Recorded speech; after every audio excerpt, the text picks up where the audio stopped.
Amém. Meus irmãos, no estudo anterior, nós examinamos aqui os versos 16, 17 e o verso 18. E o que nós estudamos aqui foram basicamente 2 pontos. Paulo, à luz de todas as advertências que ele fez nos textos anteriores, desde o verso 1 do capítulo 5, ele agora introduz a aplicação para a vida prática de cada cristão, dizendo que o cristão deve andar no Espírito, nos versos 16 ao verso 17.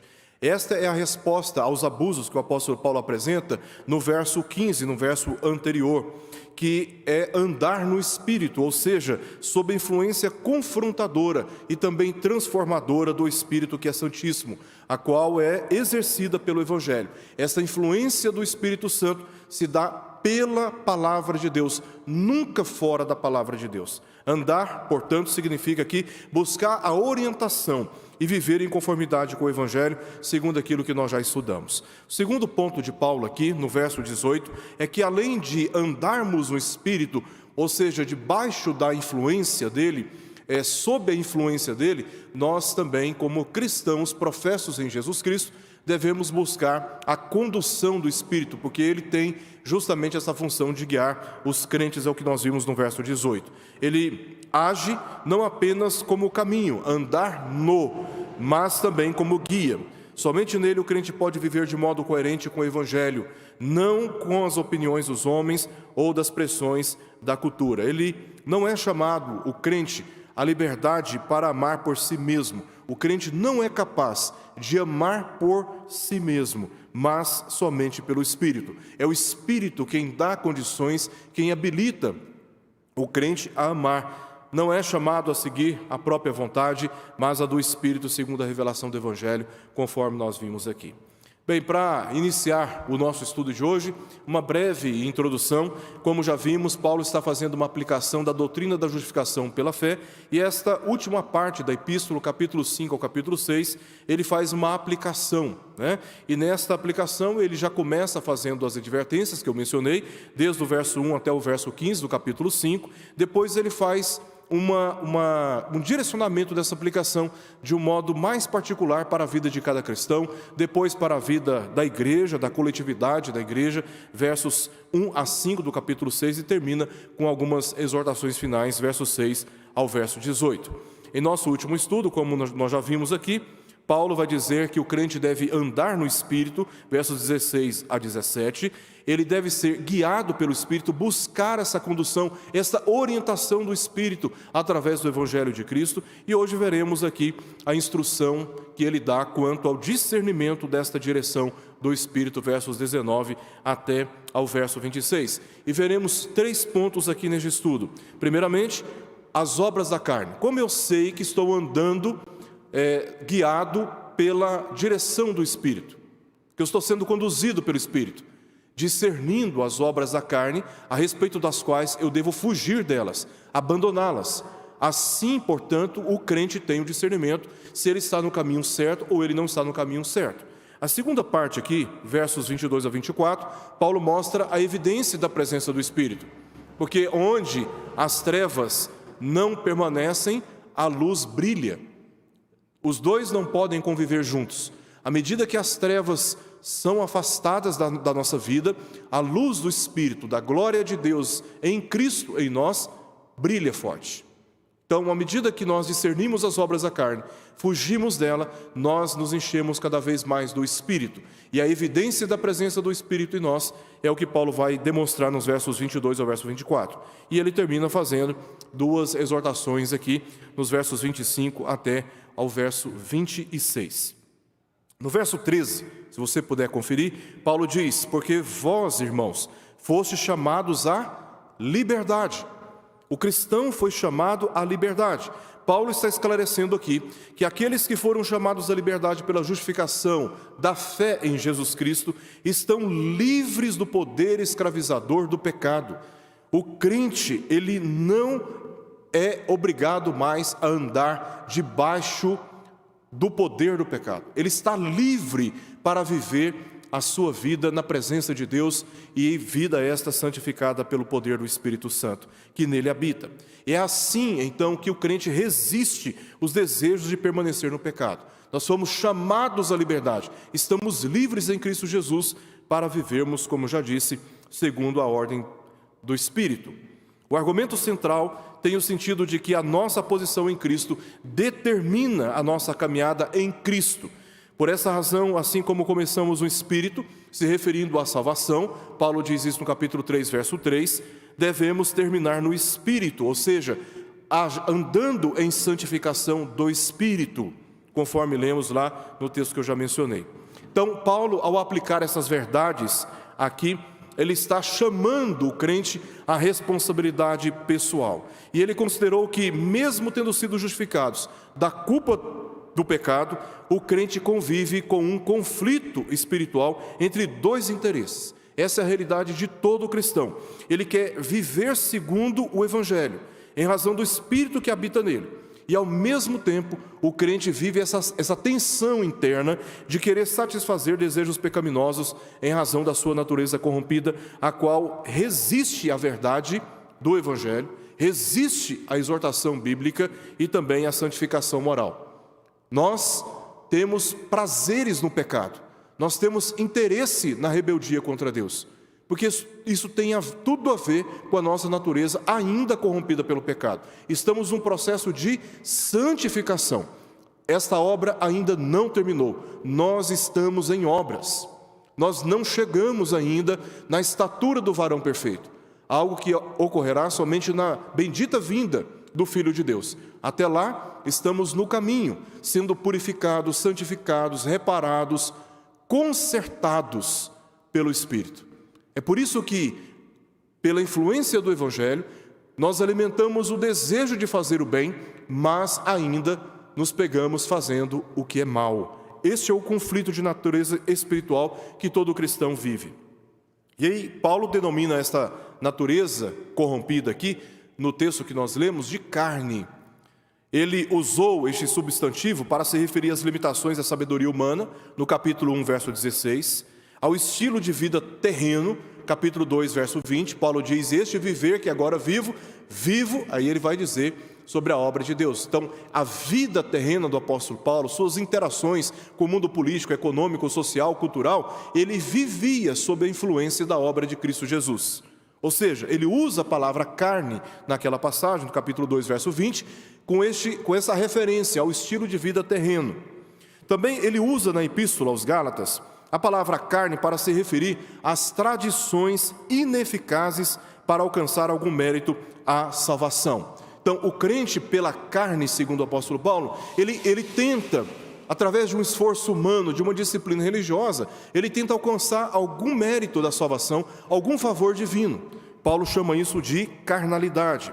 Ele se refere também, usando esse substantivo do capítulo 4, verso 14, e capítulo 6, verso 12, ele se refere aqui também à constituição física do corpo. Ele fala, por exemplo, de uma enfermidade na carne.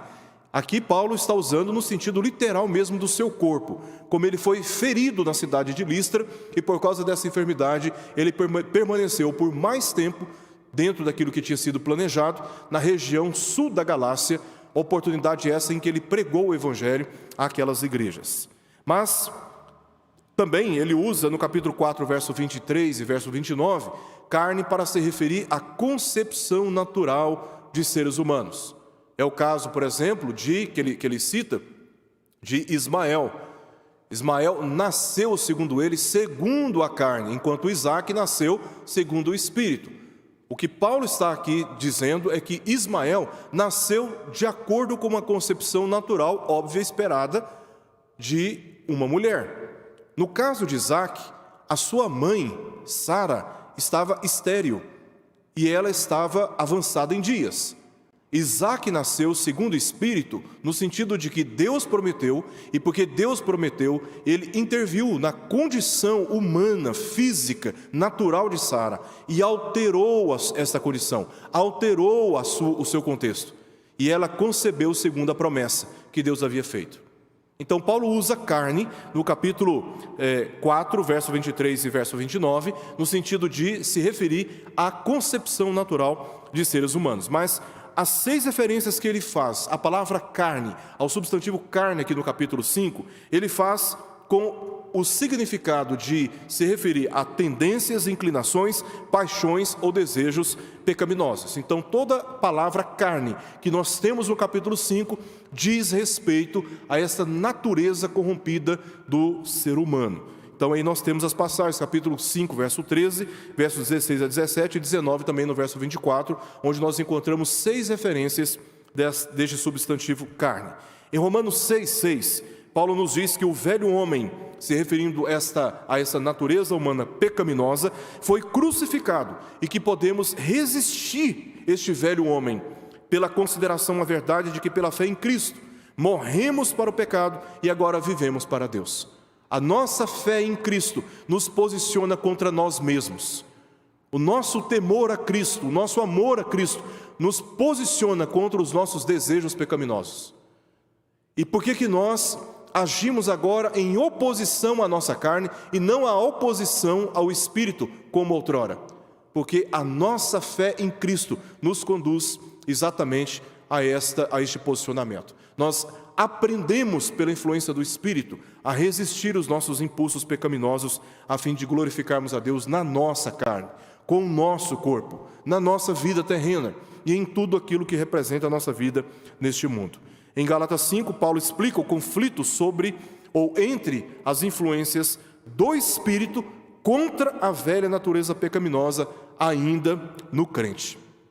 Então, a partir do momento que nós entregamos a nossa vida a Cristo, a partir do momento da nossa regeneração, nós passamos a desfrutar de uma nova perspectiva sobre a vida e a eternidade, baseada nos fundamentos da palavra de Deus que sustentam a nossa fé. E é isso que nos desperta a lutar contra as nossas inclinações pecaminosas. No entanto, nós também somos despertados para perceber a gravidade dos nossos pecados e das nossas limitações para superar esses pecados sozinhos. Essa é a crise que todos nós vivemos. Nós queremos agradar a Deus pela obediência à sua palavra, mas nós nos sentimos muitas vezes incapacitados, sozinhos. A vida do crente muitas vezes é marcada por inconstâncias e frustrações, por fazer o mal que não quer por causa da presença do pecado em sua própria natureza e por sua própria responsabilidade. O homem não peca, como eu já disse, por acidente. O pecado na vida de um crente não é acidental, é sempre resultado de uma condição e de uma decisão. O homem peca porque é pecador, porque a sua natureza está inclinado a isto. E ele sofre esta tensão, de maneira que ele, ao pecar, ele não pode colocar a culpa nem no mundo, nem no diabo, mas em si mesmo. Ele pecou porque ele quis pecar. E por isso o crente sofre tristezas, por isso o crente sente vergonha, por isso o crente se sente enfraquecido, por isso o crente desesperadamente experimenta a humilhação diante do Senhor, porque ele sabe que está errado, ele sabe que está andando por caminhos que não deve andar, ele sabe que precisa voltar atrás, ele sabe que precisa confessar o seu pecado e tratá-lo frontalmente com aqueles que ele ofendeu. O crente verdadeiro, ele recebe da parte do Espírito Santo a capacidade de perceber a gravidade dos seus pecados. E ele é confrontado na sua consciência a corrigir-se, a arrepender-se. Ele não consegue viver em paz mais. E este é o conflito de todos os crentes verdadeiros. Crentes verdadeiros, eles não lidam com o pecado pacificamente, porque ele está em constante guerra interior, em constante luta interior. Ele não se conforma, por amor a Deus, a continuar vivendo no pecado. Tudo prova que sem o Espírito Santo, o homem não passa de um religioso disciplinado, determinado ao fracasso por seus esforços solitários. Então, para que os crentes para que os crentes que começaram no Espírito soubessem como andar no Espírito, Paulo os instruiu a discernir o caminho a seguir na mesma confiança em Cristo. Eles começaram em Cristo, eles devem continuar mantendo-se confiantes em Cristo na superação dos seus pecados. E ele não consegue isso sozinho. Ele carece do Espírito. Por isso que Paulo começa dizendo, andai no Espírito. Ele enfatiza isso 3 vezes aqui no capítulo 5. Andai no Espírito. Sejam guiados pelo Espírito. Não comecem no Espírito pensando que podem se aperfeiçoar na carne, porque agindo assim, vocês estariam se desligando do próprio Cristo. Então, vocês começaram a sua fé em Cristo, vocês devem permanecer na fé em Cristo Jesus, sendo resilientes, perseverantes, resolutos diante das tentações e das propostas que visam tão somente desviá-los do caminho da verdade. Então, ele começa aqui abordando sobre as obras da carne. Como nós podemos entender, perceber se estamos andando no Espírito, sendo guiados por Ele ou não. Então Paulo lista aqui as obras da carne, versos 19 ao verso 21, onde nós lemos o seguinte: ora, as obras da carne são conhecidas e são prostituição, impureza, lascívia, idolatria, feitiçarias, inimizades, porfias, ciúmes, iras, discórdias, dissensões, facções, invejas, bebedices, glutonarias e coisas semelhantes a essas, a respeito das quais eu vos declaro, como já outrora vos preveni, que não herdarão o reino de Deus os que tais coisas praticam. É muito forte a palavra que ele traz aqui. Não herdarão o reino de Deus os que tais coisas praticam. A intenção de Paulo ao fazer essa lista foi de denunciá-la como evidência de uma conduta incompatível com a conduta de crentes que em Cristo morreram para o pecado. Ora, se morremos para o pecado, então nós não podemos mais andar a favor do pecado. Se nós morremos para o pecado, agora devemos então viver para Deus. A nossa velha vida deve ficar para trás. Nós devemos agora contemplar as coisas que estão diante de nós pela promessa de Cristo. Quando o desejo pelo pecado prevalece, as obras da carne estão claramente evidentes e identificáveis. Por isso que Paulo diz no verso 19, ora, as obras da carne são conhecidas e são. Parece ser óbvio, quando nós cedemos aos impulsos da nossa natureza pecaminosa e nos entregamos ao caminho e à direção que ela nos aponta, então a evidência natural é exatamente esta: condutas incompatíveis com aquela esperada dos verdadeiros cristãos. Mais adiante, no capítulo 6, o apóstolo Paulo vai dizer, no verso 8, que aquele que semeia para a própria carne, da carne colherá corrupção, mas o que semeia para o Espírito, do Espírito colherá vida eterna. Se você semeia para a carne, se você instiga a sua natureza pecaminosa, se você flerta com o pecado, se você se aproxima de relações erradas, se você dá a oportunidade à sensualidade, se você que tem problemas com o alcoolismo, com a bebedice, você frequenta ambientes onde o cheiro da cachaça, o cheiro, da gelada te cerca, você está se expondo a um caminho extremamente perigoso. O que você semeia é o que você vai colher. E o crente tem que aprender a fugir, o crente tem que aprender a resistir, o crente tem que aprender a firmar o seu pé diante de certas tentações da sua própria carne. Ele tem que aprender a ser rigoroso em relação àquilo que a palavra de Deus o orienta como o verdadeiro seguidor de Jesus Cristo. Então, é óbvio, se você começa um namoro, e este namoro é um namoro que te desestimula de estar na igreja, te tira da influência do Espírito, te tira da influência da comunhão cristã. Se você namora com um rapaz, com uma moça, que não te estimula a buscar a Deus, que não cultiva, que não promove a santificação, a comunhão cristã, o que vai acontecer? Aos poucos você vai cedendo, daqui a pouco você está longe dos caminhos do Senhor e praticando todo tipo de imoralidade. O que o crente semeia ele vai colher. Ele vai colher. Por isso que Paulo diz, olha, elas são conhecidas essas obras. Se você ceder, o resultado, a previsibilidade é óbvia. Esse caminho já conhecemos, já sabemos onde vai dar. Então a palavra de Deus, a palavra de Cristo, o Evangelho de Cristo, vem para nós com uma séria advertência. Andem no Espírito, sejam guiados no Espírito.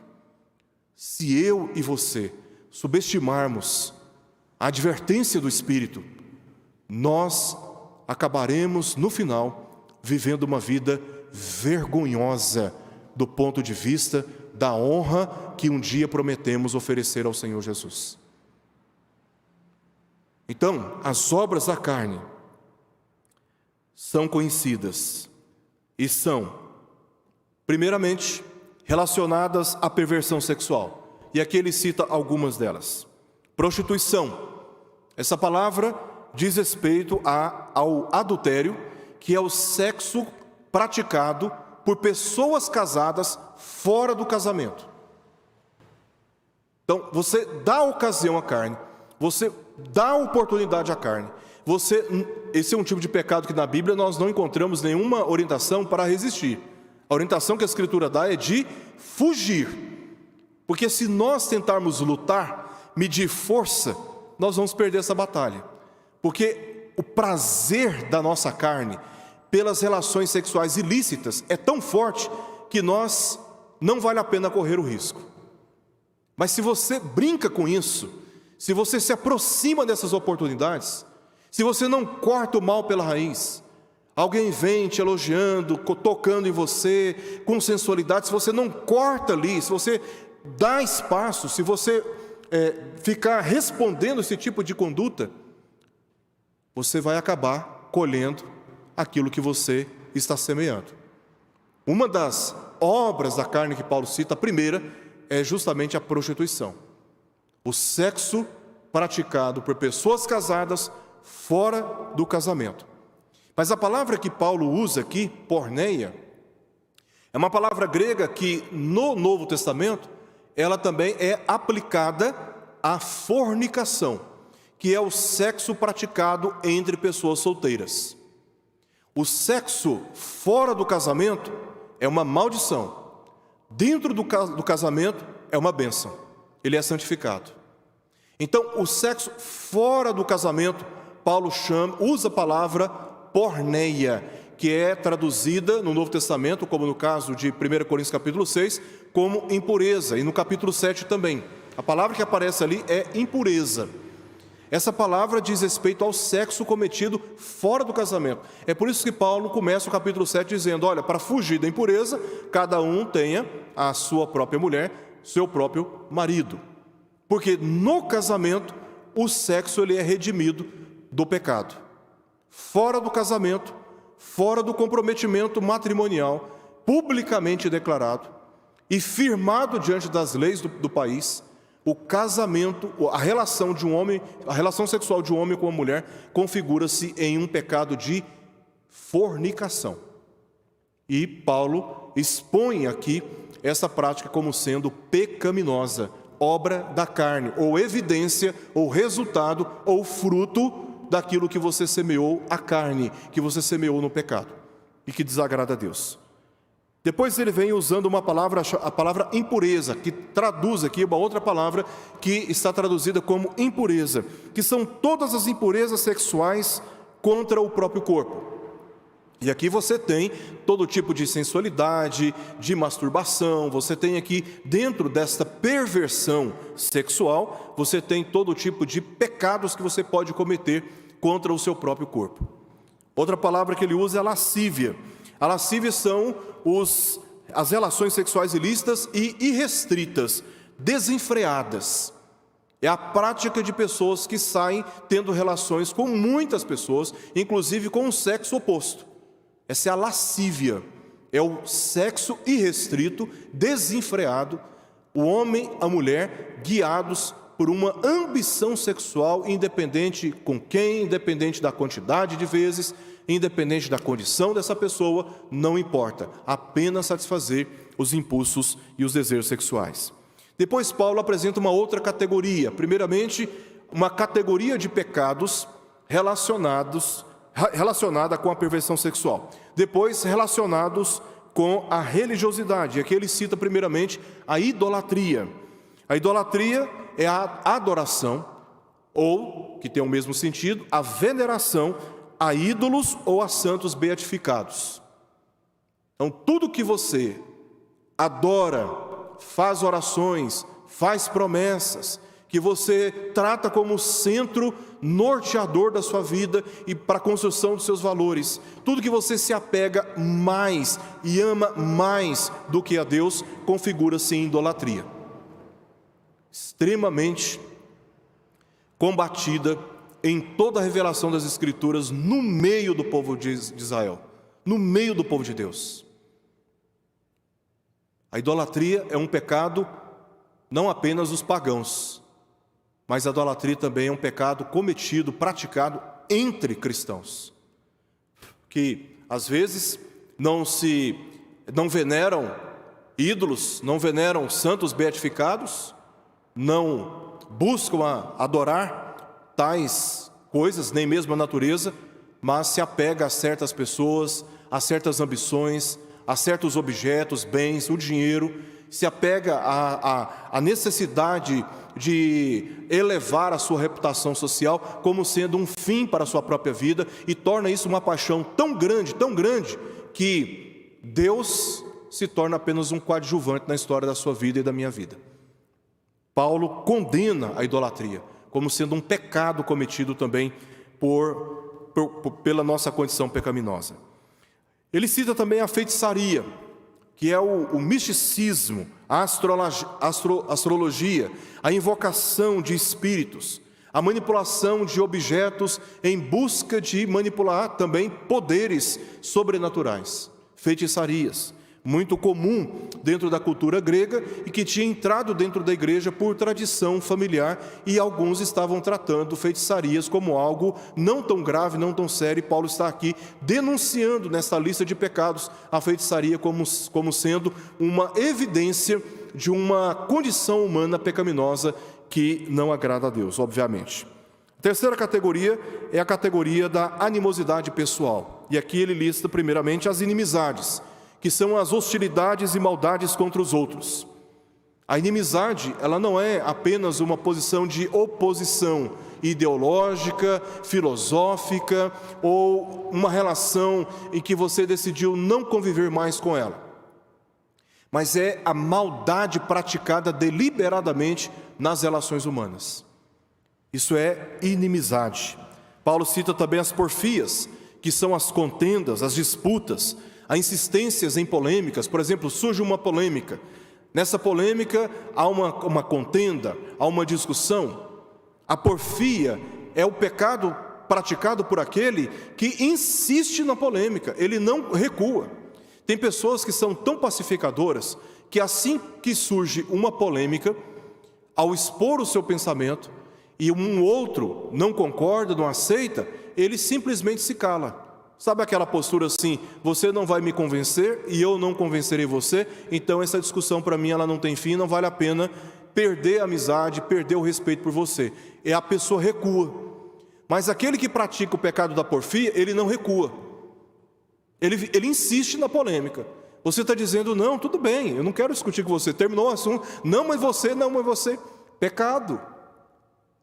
Ele tem prazer na porfia, na contenda, na disputa. Ele quer provar o tempo todo que ele está mais certo do que você, que as coisas precisam estar debaixo do controle dele. E quando não está debaixo do controle dele, ele entra numa rivalidade aberta e discreta, sutil, rasteira contra você, por causa do pecado da porfia. Isso é carnalidade, isso é pecaminoso, é obra da carne, segundo a palavra do apóstolo Paulo aqui. Ele cita também ciúme. Ciúme é essa ambição de igualar ou superar. É uma inveja amargurada. É uma tentativa de controle egoísta do outro. Porque ele quer colocar o outro de acordo ou debaixo da sua condição. Não importa o que o outro pensa, não importa o hábito, não importa o limite, não importa as suas habilidades, não importa. O que importa é que ele viva de acordo com a minha preferência. Isso é ciúme. E o ciumento, ele geralmente controla. Por que ele controla? Porque ele quer colocar você no parâmetro dele. Enquanto você não entra no parâmetro dele, ele vai te perseguir. Ele não vai te deixar em paz. Ciúme. Paulo cita também as iras. A ira é a imoderação. O moderado é aquela pessoa equilibrada, sensata. Não é uma pessoa que não tem posição, mas uma pessoa que tem controle das suas emoções. O iracundo, ele não tem controle das suas emoções. Ele explode em fúria facilmente. Ele é birrento. Ele faz biquinho por qualquer coisa. Ele fecha a cara por qualquer coisa. E lidar com pessoas iracundas, amarguradas, ressentidas, é um desafio para todos nós. Porque de repente ele está com a cara fechada para você, você não sabe por quê. Por causa de coisas irrelevantes e pequenas. Ele prefere perder a intimidade, a amizade, o carinho e o respeito por você, do que perder a sua posição, a sua razão, diante de algo que ele não concorda. Então ele explode em fúria, facilmente, com agressões precipitadas, quando não fisicamente, em palavras, em te atacar, em te ofender, em te descredibilizar, em depreciar o seu testemunho, em enfraquecer a sua dignidade, em te humilhar. A pessoa irada, ela agride verbalmente, moralmente a pessoa. Ela tenta te reduzir o máximo possível, para te destruir a sua paz, destruir a sua alegria. A pessoa irada, segundo as palavras de Jesus no capítulo 5, é a pessoa cheia de ódio, ela mata você no coração dela. Tamanha gravidade, Jesus associa a ira ao assassinato, ao pecado de não matarás. Tamanha gravidade contém o pecado da ira, né? É uma pessoa desequilibrada. Discórdias é o prazer na intransigência, na arrogância. Ele é intransigente, ele não abre mão do seu ponto de vista, ele não abre mão da sua posição. Ele quer manipular e controlar a opinião do outro. Ele é intransigente, ele não recua. Você vai conversar, você vai de uma maneira educada tentar demover aquele comportamento, enfraquecer aquele comportamento inadequado, desequilibrado, irado, tenso. Essa pessoa é intransigente. E você acha que vai ser bem sucedido em tentar arrefecer os ânimos, e você se surpreende na tentativa de tentar pacificar o relacionamento, a pessoa se tornar ainda mais irada contra você. Irada contra você. É uma pessoa que está o tempo todo em discórdia. Geralmente, você quer identificar uma pessoa que pratica esse pecado, é só observar a postura dele em relação à gratidão. Dificilmente você vê agradecendo. Dificilmente você vê elogiando. Dificilmente você vê a pessoa fazendo referências positivas a respeito de você. Ela sempre está discordando, ela está sempre criticando, ela está sempre procurando um motivo. Você tem 9 virtudes e você tem um defeito. O mais importante para o pecado da discórdia é aquela deficiência que você tem. Então ele desmerece, ele subestima, ele despreza você em todo o seu conjunto maior de virtudes por causa das suas deficiências. Ou seja, você nunca serve para essa pessoa. Não importa o que você faça, não importa o que você fale, essa pessoa sempre vai te reprovar. Ela sempre vai te colocar para baixo. Porque isso é uma evidência do pecado, da natureza humana. E não tem nada que você possa fazer para mudar. Só o Espírito Santo, esse é o ponto do apóstolo Paulo, pode mudar a condição humana. Só o Espírito pode mudar os corações humanos. E a discórdia é um pecado grave na vida da igreja. Isso tudo está meio que relacionado. Inimizade, porfia, ciúme, ira, discórdia. Agora vem as dissensões, que são as brigas, as rivalidades, aquelas práticas irreconciliáveis. A pessoa não se arrepende, não volta atrás. Facções são partidaristas. porque uma pessoa que pratica tal obra, que vive escravizado por tal pecado, ela vai dar um jeito de encontrar alguém que pensa igual a ela. Sabe o que ela faz? Ela se associa e vai formando um gueto, um nicho, um partido, para criar força e impor e fazer cumprir, efetivar o seu projeto de poder relacional, de poder social. Então ele vai ser partidarista, vai formar partidos, manipulações egoístas, vai promover desunião. E não apenas isso, Paulo fala sobre invejas, que é o desgosto pelo bem alheio. Agora você imagina, meus irmãos, uma pessoa que vive na prática de todos esses pecados, uma pessoa extremamente tóxica. A sua alegria, o seu prazer, os seus sucessos, ainda que não todos ninguém consegue ter sucesso 100% na vida, todos nós temos as nossas deficiências e limitações, mas a pessoa não consegue ter prazer, não consegue ter alegria com o seu bem-estar. Ela é invejosa. Ela olha para você com amargura e ressentimento. Ela sente raiva quando ela percebe que você está indo bem, que você está alegre, que Deus está abençoando a sua vida.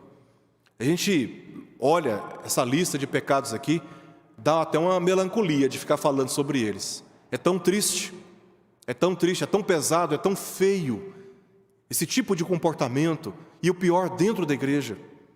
É muito desanimador. E o pior, que essa lista não termina. Paulo fala agora sobre pecados relacionados à alimentação. E ele cita 2 pecados aqui como exemplos. Primeiro, bebedices. Tem a ver com esses vícios tóxicos, a embriaguez, o alcoolismo. Pessoas que começam a ingerir bebida alcoólica sem controle, daqui a pouco estão embriagadas, dominadas pelo poder do álcool, dominadas pela influência do álcool.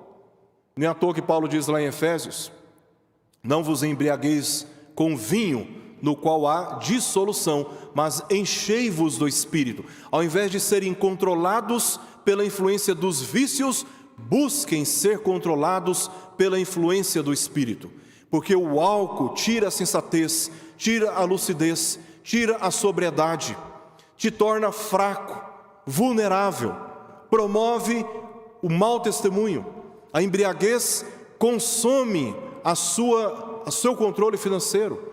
A embriaguez dá mau testemunho para os seus filhos, compromete as suas relações conjugais. A bebedice é um pecado devastador e sério. E tem muito crente escondido, bebendo descontroladamente, mesmo fugindo da vista dos outros, mas ali no segredo e na sua privacidade, viciado em bebidas alcoólicas. E Paulo está dizendo que isto é um pecado, é uma evidência do pecado, que o crente deve resistir. Deve resistir. O outro pecado é o pecado da glutonaria. No contexto aqui de Paulo aos Gálatas, ele certamente estava pensando na experiência das festas, das farras pagãs que eram promovidas nos templos. As pessoas, os religiosos, iam para as festas pagãs que aconteciam nos templos e passavam dias bebendo, comendo e em meio às orgias. Paulo está tratando aqui com gregos que saíram do paganismo, da idolatria, e que agora estão integrando a igreja do Senhor Jesus Cristo. E provavelmente muitos crentes estavam ainda transmitindo ou comunicando tradição que eles aprenderam nos templos pagãos na sua vida cristã agora. Bebendo e comendo desenfreadamente, sem limites. Sem limites. E Paulo condena a glutonaria, que é o excesso de alimentação em razão de festas pagãs. E ele termina dizendo coisas semelhantes a estas. A lista, ou seja, ela não é completa, mas suficiente para nos fazer entender a natureza de práticas contrárias à presença do Espírito Santo em nós. A presença do Espírito Santo em nós nos constrange diante desses pecados, sem até a necessidade de sermos confrontados e exortados. Porque o Espírito, ele incomoda a nossa consciência. Quando temos o Espírito Santo, nós temos a consciência de que estamos andando pelo caminho errado. E somos assim confrontados em certas práticas ao arrependimento.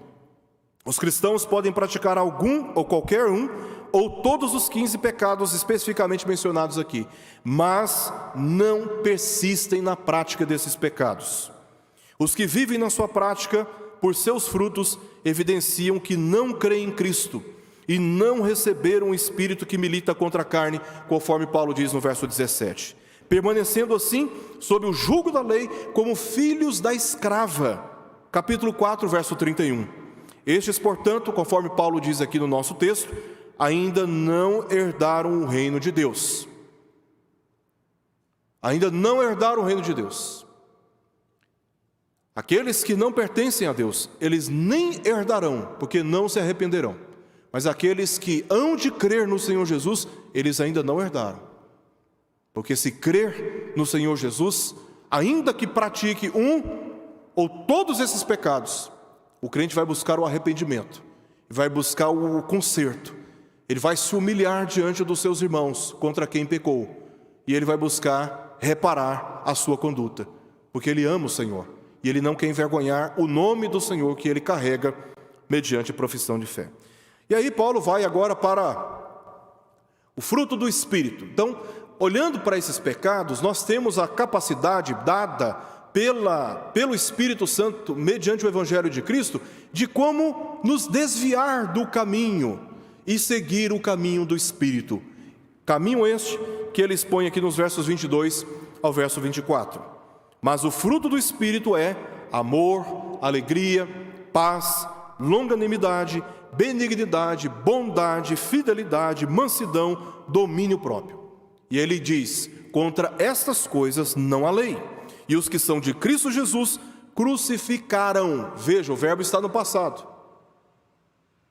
E os que são de Cristo Jesus, eles já crucificaram a carne com as suas paixões e desejos intensos, as suas concupiscências. Enquanto as obras indicam o resultado do esforço humano, por isso Paulo usa obras da carne. Enquanto as obras indicam o resultado do esforço humano, o fruto é o resultado daquilo que é natural. A ilustração do fruto lembra aquela que Jesus usou sobre a videira e os ramos que produzem fruto, lá em João capítulo 15, onde nós lemos assim: eu sou a videira, vós os ramos. Quem permanece em mim e eu nele, esse dá muito fruto, porque sem mim nada podeis fazer.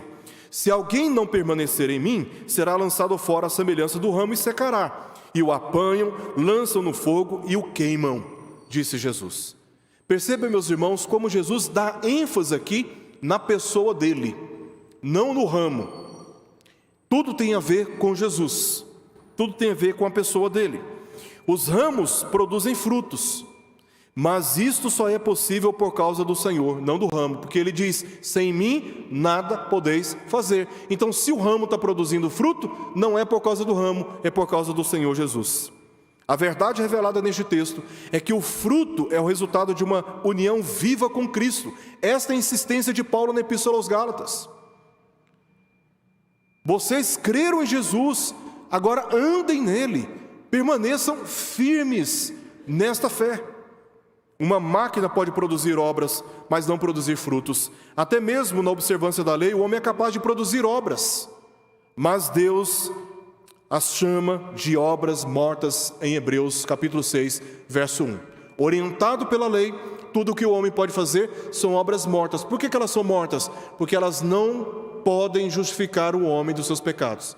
Elas não têm eficácia alguma para essa finalidade. Ainda que conquistando o bom testemunho dos homens, a honra dos homens, ainda que acomodando os homens a uma determinada religião, essas obras para Deus são infrutíferas. A única obra frutífera, ou seja, capaz de produzir a salvação, é a obra do Senhor Jesus Cristo.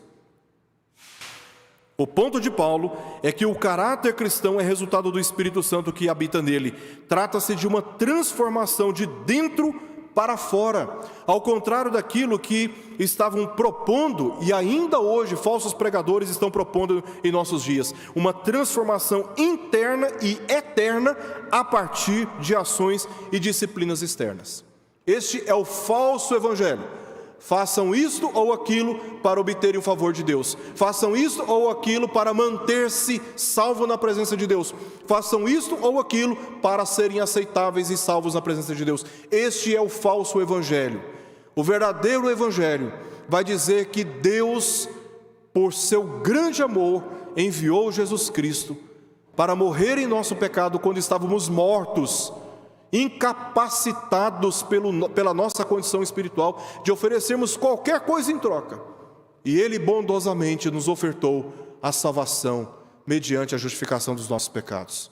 Não por obras para que ninguém se glorie, porque a salvação é obra da graça divina.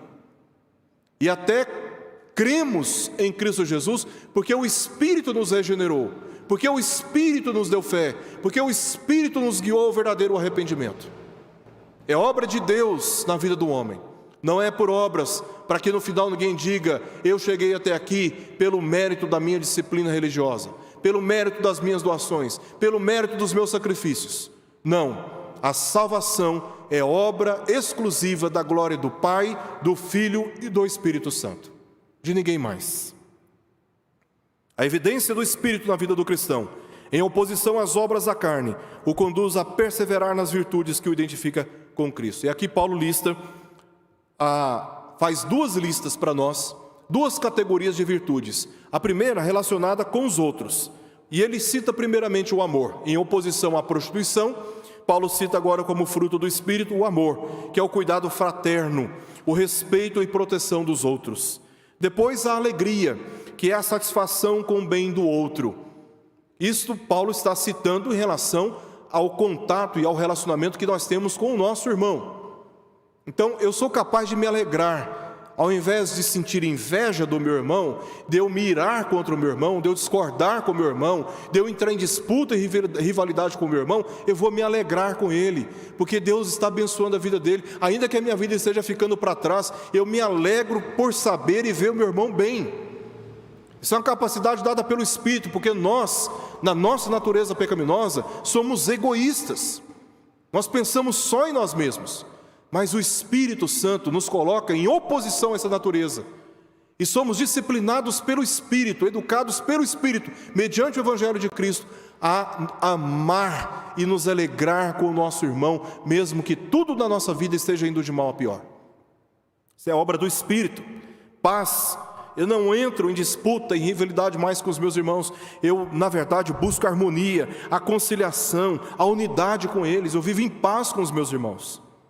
A longanimidade, que é a palavra que Paulo usa aqui, é uma palavra hipomone, que é uma palavra que significa essa paciência persistente de suportar os nossos irmãos, de suportar os outros. Não é uma experiência de suporte, de paciência única, não. É uma paciência prolongada, longânimo, é o ânimo esticado. É a paciência esticada, para além dos limites óbvios, razoáveis. Você continua exercendo essa longanimidade para com seu irmão. É uma ação de misericórdia. Ele não merece mais a sua paciência, mas você ainda o trata com paciência. Isso é obra do Espírito Santo. É Ele quem produz essa disposição em nós. É uma obra de dentro para fora. É uma obra do Espírito na vida do cristão. Não é obra das ações e das obras externas da religiosidade que produz esse bem interno. Paulo está dizendo: isso é fruto do Espírito. Não é mecânico, é natural.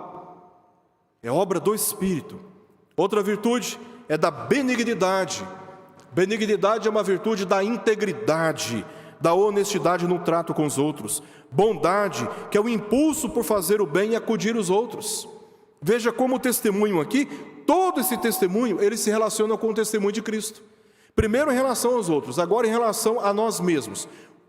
Pensando agora na vida privada e particular do crente. Paulo vai listar para nós outras. Fidelidade, que é o caráter de alguém confiável.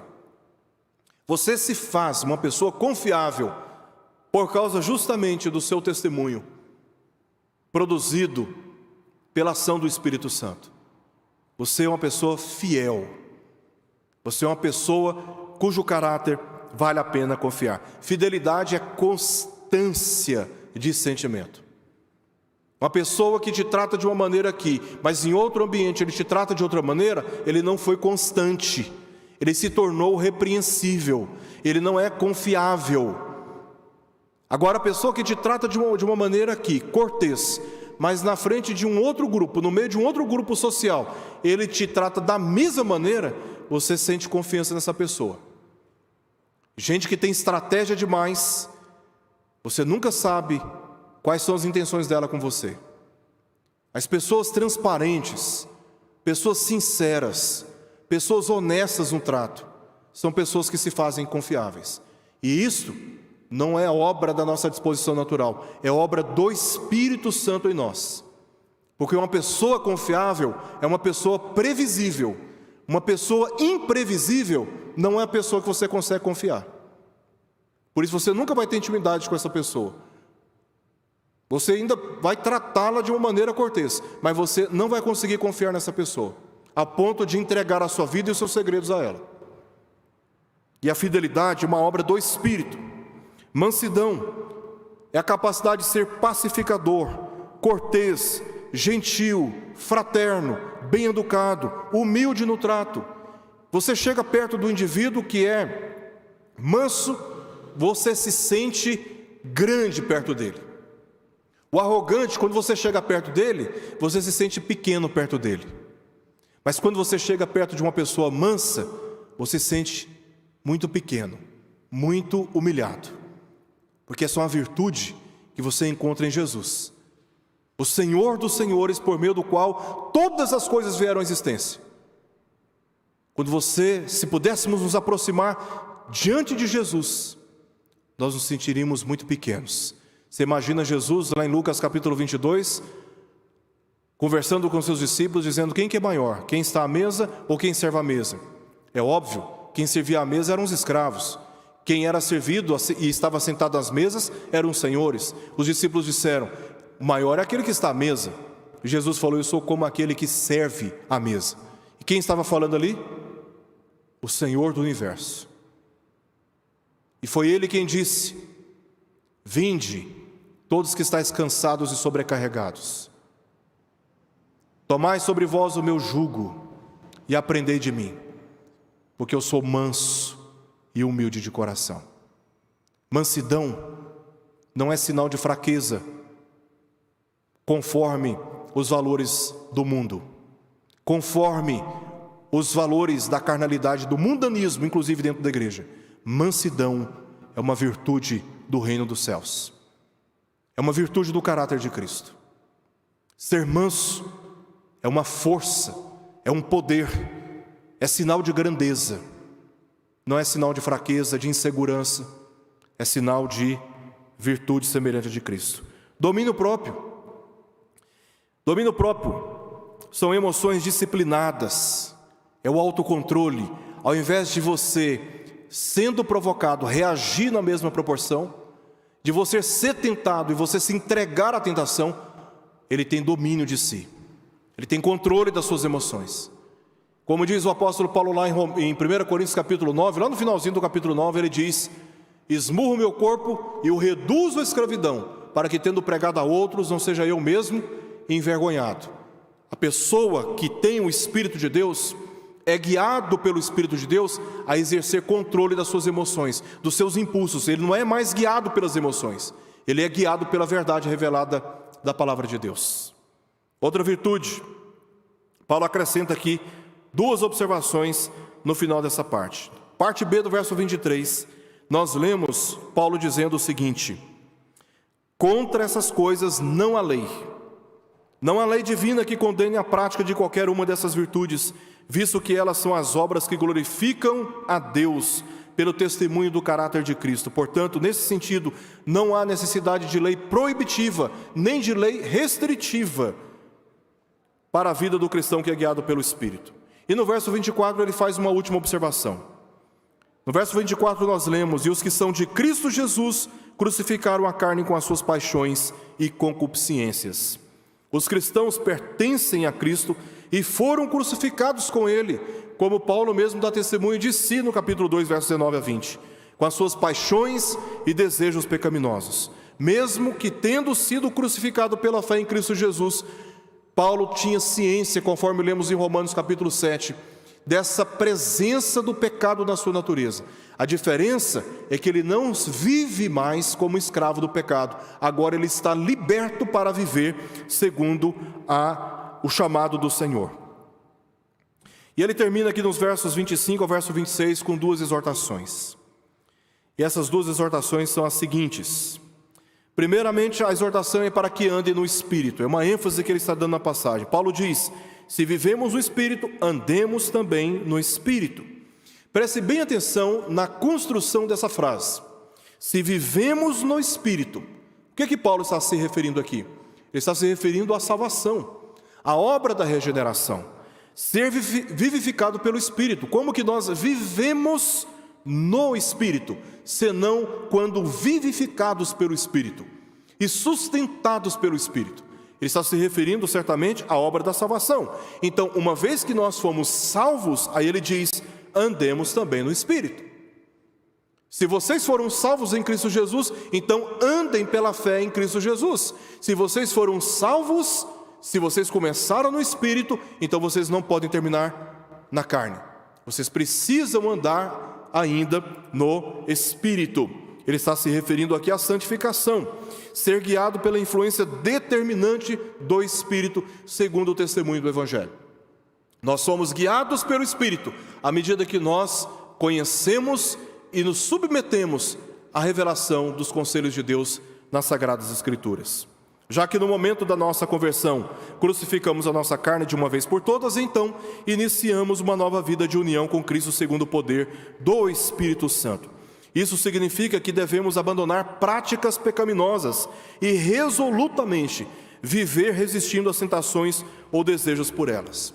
Segunda exortação de Paulo está no verso 26, último verso. Ele vai dizer: não andem na carne. Já que vocês andam no Espírito, então vocês não podem também concomitantemente andar na carne. E ele diz o seguinte: não nos deixemos possuir de vanglória, provocando uns aos outros, tendo inveja uns dos outros. Isso é incompatível com andar com o Espírito. Então, se vocês andam no Espírito, vocês não podem andar na carne. Quando andamos na carne, guiados por impulsos de desejos pecaminosos, não pelo Evangelho pelo qual o Espírito nos fortalece contra eles, buscamos agradar os homens através das nossas obras, mesmo quando ofendem a suficiente obra expiatória de Cristo Jesus. Foi este o testemunho de Paulo, que nós lemos no capítulo 1, verso 10, que ele diz lá o seguinte, capítulo 1, verso 10, porventura procuro eu o favor dos homens ou de Deus? Ou procuro agradar a homens? Se agradasse ainda a homens, não seria servo de Cristo. Paulo está aqui refletindo na sua experiência outrora no judaísmo, quando, em favor da honra e da aprovação dos homens, ele negava a Cristo. Os falsos pregadores estavam colocando um jugo sobre os crentes que não poderiam carregar. Os crentes não poderiam carregar esse jugo. É o que lemos lá em Atos capítulo 15, nas palavras de Tiago, sobre estes judeus prosélitos no cristianismo, que saíram do concílio de Jerusalém sem autorização alguma e que estavam perturbando a salvação dos gentios. E como que eles estavam perturbando? Capítulo 1, verso 7 aqui de Gálatas: pervertendo o evangelho de Cristo. Eles saíram no mundo gentílico e estavam colocando sobre os crentes um jugo que eles não poderiam carregar. E isso estava motivando a inveja daqueles que supostamente estavam em patamar mais elevado de honra pelo cumprimento das obras da lei. Então, o que acontece? Muitos crentes que não estavam conseguindo alcançar as exigências da lei estavam olhando para aqueles que supostamente estavam alcançando e estavam provocando uns aos outros, tendo inveja uns dos outros. Veja, aonde não brilha a glória de Cristo, dominam as trevas do pecado. Só tem uma possibilidade de nós vivermos uma vida vitoriosa contra o pecado: é se crermos em Jesus Cristo e andarmos guiados pelo Espírito Santo. E Paulo expõe essas verdades para que todos nós tenhamos a capacidade de discernirmos a direção do Espírito para a vida de cada um de nós. E cientes dessas verdades, todos nós estamos agora responsabilizados pela palavra de Deus, a fim de vivermos cheios do Espírito, mortificando a cada dia mais a nossa velha natureza, na confiança de que Jesus foi crucificado em nosso lugar, e é o Espírito Santo quem nos guia a toda a verdade. Vamos orar? Querido Deus, receba o nosso louvor e a nossa adoração.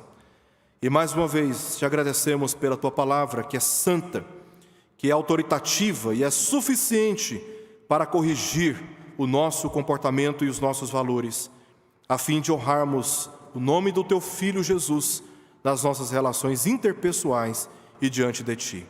Tenha misericórdia de nós, Senhor. Nos perdoe os pecados. Lava-nos de todo pensamento e de sentimento odioso, vergonhoso na tua presença. Nós rogamos ao Senhor por isto e oramos em nome de Jesus. Amém.